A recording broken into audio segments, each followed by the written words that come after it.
You know how it is.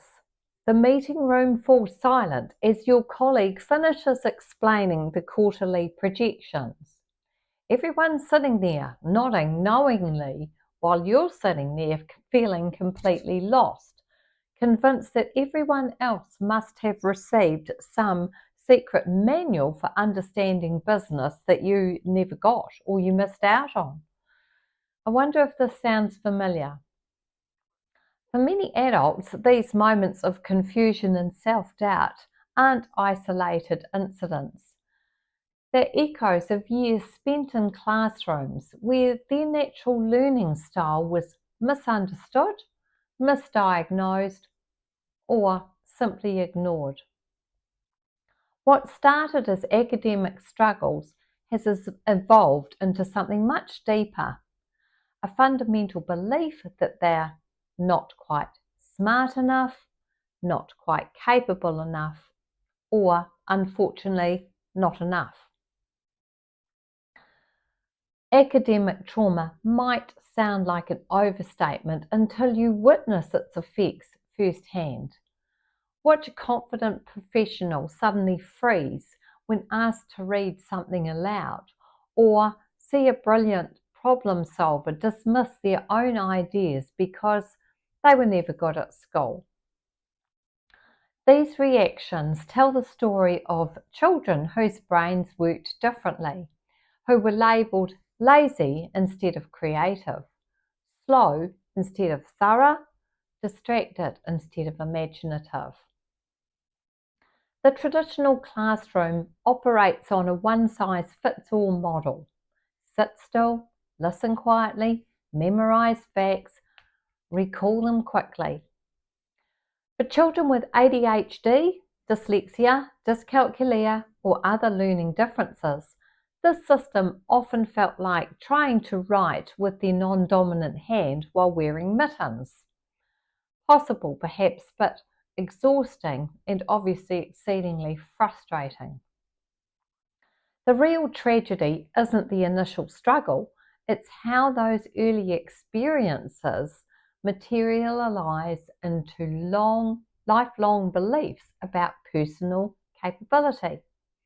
The 8-year-old who couldn't decode words fast enough becomes the adult who avoids reading reports in meetings or reading altogether.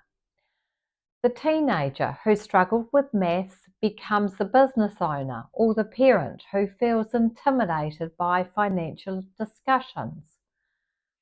These academic experiences don't stay confined to educational settings. They seep into career choices, relationships, and parenting decisions. Adults who experience academic trauma often gravitate towards roles that feel safe rather than challenging, even when they're capable of so much more.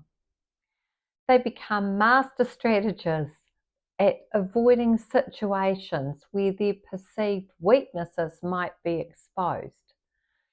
A brilliant visual thinker might shy away from leadership roles because they process information differently than their peers expect. The impact extends to how they interpret feedback and setbacks. While others might see temporary challenges, those carrying academic trauma often see confirmation of their fundamental inadequacy. A project that doesn't go perfectly becomes evidence that they were right to doubt themselves all along. Perhaps most heartbreaking is how this affects the next generation. Parents who carry shame about their own learning experience may inadvertently pass their anxiety about academic performance or fail to recognise when their own children need different approaches to learning. The revelation that changes everything is that different does not mean defective. The ADHD brain that couldn't focus on multiplication tables at school might excel at seeing innovative solutions that others miss. And the dyslexic mind that struggled with phonics often demonstrates exceptional spatial reasoning and creative problem solving. The individual with dyscalculia who found numbers confusing frequently possesses a remarkable interpersonal intelligence and intuitive understanding. These aren't really, they aren't consolation prizes or attempts to put a positive spin on difficulties. They're genuine neurological differences that bring strengths that were simply invisible in a traditional academic setting. Just consider, if you will, the adult who describes themselves as being a bit scatterbrained, but however can simultaneously manage multiple complex projects, remember intricate details about client preferences, and spot potential problems before they develop. Their brain isn't scattered, it's multifaceted and pattern seeking in ways that linear sequential thinking cannot match. Healing from academic trauma begins with recognizing that the story you've been telling yourself about your capabilities is incomplete. It's based on one narrow definition of intelligence and success applied during your specific period of your development in an artificial setting that bore little resemblance to how you'd actually use your mind in real life. The process of rewriting this narrative isn't about positive thinking or affirmations. It's about gathering evidence. Look at what you've accomplished despite feeling not smart enough. Examine the skills that you've developed, the problems you've solved, the many ways you've adapted and thrived. These achievements didn't happen in spite of your brain. They happened because of how your brain works. Margaret, an adult client of mine at 60, discovered that her careful, thorough approach to problems wasn't slowness at all, but deep processing. This realization didn't just change how she saw herself, it changed how she presented herself to colleagues and supervisors. Instead of apologizing for taking time to think things through, she began framing it as her strength, saying, I want to consider all angles before we go ahead and proceed. One aspect of learning differences that really gets acknowledged is the incredible adaptive skills they foster. Spending years navigating systems that don't match your natural processing style develops remarkable resilience and creativity. Adults who struggled academically often become exceptional at reading social situations, developing backup plans, and finding alternative routes to solutions and thinking outside conventional frameworks. They've had to become resourceful, observant, and persistent in ways that people who found traditional learning easy never needed to develop. Another client of mine, David, at 57, his transformation illustrates this perfectly. His intelligence was always there, though it expressed through his mechanical aptitude and his ability to visualize complex spatial relationships. He had a talent for troubleshooting problems others couldn't solve. What changed wasn't his capability, but his recognition of it. Another dear friend and colleague of mine, Callan, his story shows just how devastating unrecognized learning differences can be. At 57, this intelligent man has spent decades battling drug addiction and depression. consequences of the academic trauma he endured at school. Even now, his voice still shakes with the emotion when he speaks about those early experiences. In his own words, it was more acceptable to take drugs than it was to have learning challenges when I was at school.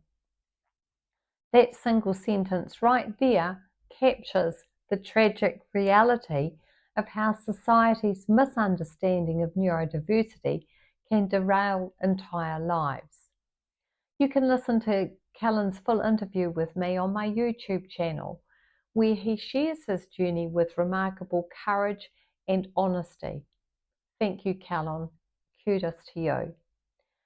Understanding how your brain functions opens the door to developing strategies that support rather than fight your natural patterns. This isn't about accommodations or workarounds. It's about optimizing your environment and approaches for peak performance. For the ADHD brain that thrives on variety and challenge, this might mean structuring work in focus bursts with built-in transitions. For the dyslexic mind that processes visually, it could involve using diagrams, flowcharts, 3D models, or colour coding to organise their information. For the dyscalculic thinker who grasps concepts intuitively, it might mean approaching numerical information through patterns and relationships rather than rote procedures. The goal isn't to become someone else or force yourself into systems designed for different brains. It's to create an environment where your natural strengths can flourish. Healing from academic trauma doesn't follow a straight path. Progress often comes in waves, with breakthrough moments followed by periods of old self-doubts resurfacing. This isn't failure, it's how deep change actually happens. Another client, Joan, her journey from feeling so dumb to confidently handling technical jargon and communications wasn't instant. It involved gradually replacing decades of negative self-talk with evidence-based understanding of her capabilities. Each small success built on the previous one, creating a new foundation of self-knowledge. The transformation isn't just personal. As adults begin to understand and appreciate their own learning styles, they become advocates for neurodiversity in their workplace, communities, and families. They model a different way of thinking about intelligence and success. Understanding that academic trauma is real validates the struggles many adults have carried silently for years. Recognizing that healing is possible offers hope, but the most powerful realization is this: the problem was never your brain. It was a system that couldn't see your brilliance because it was looking in all the wrong places. What I'd like you to take away from today is the problem wasn't you, it was a mismatch. And once you understand how your brain works, you can finally work with it, not against it. If you found this video helpful today, please like, share and subscribe so you can keep learning with me. And please share this with anyone who might need a bit of encouragement right now.